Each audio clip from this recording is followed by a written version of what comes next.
value and performance in this day and age? Why am I in the twilight zone? Hey guys, this is your boy Lock Tech. Today I want to give you my 2 cents on the recently released AMD 7800XT GPU.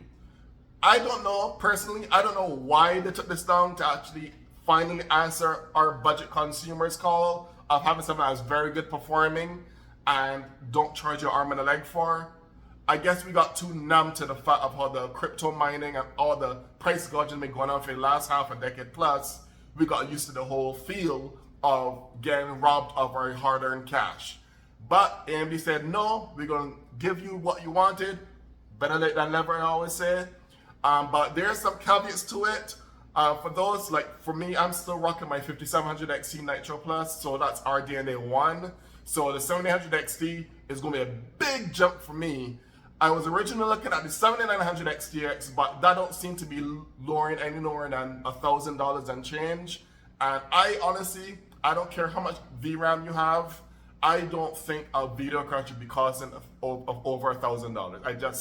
I just can't see that. Like, I can splurge a little bit with my hard-earned money, but that's a little bit too rich for my blood for just a GPU. Why is a GPU costing half of the typical gaming system? Why? But anyway, going on with my other 2 cents, I think it's better late than never. AMD finally going back to the roots. Maybe they're finally listening to us, consumers are more budget friendly. But I'm hoping, that's just me, I'm hoping this 7800XT pricing scenario and for the performance you get, I'm hoping we're going back to our roots when things are, you actually got your bang for your buck. Because I primarily game on 1440p, and the 7800XT is exceptional on 1440p. For most of the games that I play, especially Starfield, I don't need 1,000,000 frames per second. I play competitive games, but not as much as I play action RPG, RPGs games. I'm not gonna go back to FPS games until Half-Life Episode 2 comes out or a Left 4 Dead 3 comes out. If you know, you know, because we gamers been waiting for those sequels to release God knows how long. But going back on topic, I really think this is a win for us gamers, especially ones that want a decently high-end system with a good performing video card that doesn't want to break the bank. And for people that like me that still on RDNA 1, because the market was in whole disarray for over half a decade, crypto mining, C19, you know, the whole thing that just jacked the prices up, inflation and the interest rates, all that went up with the times changing. And we, as the consumers, had to suffer for it. So I'm glad to see that AMD is finally listening, even though they could have left the 7700XT alone or rebranded it 7600XT since they already have a 7600. Because the 7700XT doesn't really, how to say it? It doesn't really deserve the 7 branding. It's more because even the 6750XT, which is RDNA 2, I believe that outperforms it quite a large amount. And I think they should have made a 7600XT since they only have a 7600. I don't have an XT variant yet, if I remember correctly. And they should have released the 7800XT as a 7800XT. Or vice versa, make the 7800XT the 7700XT, and you know what I'm talking about. These naming things are getting confusing. But anyway, at the max price I've seen one for the 7800XT, they haven't even cracked. I think the most expensive I see was like $530 for a well-known GPU manufacturer. I can't remember which one it was, but most of them are $520 and below, and a lot of them are $500 and change. So for the performance you get, especially the big jump you'll get if you're still an RDNA 1 like me, that's an awesome sweet spot. Yeah, you can go and keep saving, waiting, or what if the XTX drops to more pricing. I don't think the XTX is gonna drop close enough to a $500 price tag to even merit it. And I personally think the 7900XTX should be $800 max, and I think the 79XT, the non-X1, should be roughly no more than probably $650, $700 tops.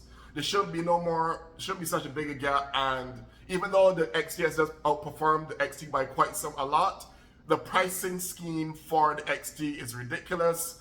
And I know it's coming down now. You could probably get one for like $780, but that should have been a launch price, not $900. And the same with XTX. I understand it's your top offering AMD, but you shouldn't have cracked past max 850, 880 for that, in my opinion. That's how much money I'm willing to spend for 24 gigs of VRAM. $1,000 and change is too much. Some other ones are way over $1,100. I can't. Why are you trying to capture the Nvidia with a ridiculous pricing? Like the average 4080, which is like the 7800XT main competitor, the non-X version, they want 1,200 on a good day, on a good deal, 1,200, 1,100 for 4080. If you spend over $1,000 on a GPU, you might as well go to spending 1,600 or whatever for the 4090. If you really need a million FPS, like some of these people, I think they just get high end just for bragging rights. That's what it resorts to me. But a lot of people always, because they're so numb to the pricing gouging, they tend to get blinded and say, "Oh, I might as well spend as much. It's not going to change anyway." Blah blah blah, and then they just go spend the money. Shout out to you if you want to get something, just get something. I am a more conscientious shopper, and I want bang for my buck. It's always been bang for the buck for me, no matter which team I'm on, because they're built with both GPU manufacturers. So I'm not biased to any. Just throwing it out there right now. But back on topic again, I believe the 7800XT is a well long-deserved addition to the Radeon family, and they need to go back to these roots. I hope I could get my hands on one because I'm trying to upgrade the AM5. My thing is showing its age, my AM4. And I really hope this is a hint of a trend that we can finally get back to getting more value for our money. That's my 2 cents on it, guys and gals. And I hope this was informative and y'all enjoy my opinion on it. I'm sure a lot of you share my opinion as well. And until next time, for the next massive tech update, this is your boy Lock Tech. I'll see you next time.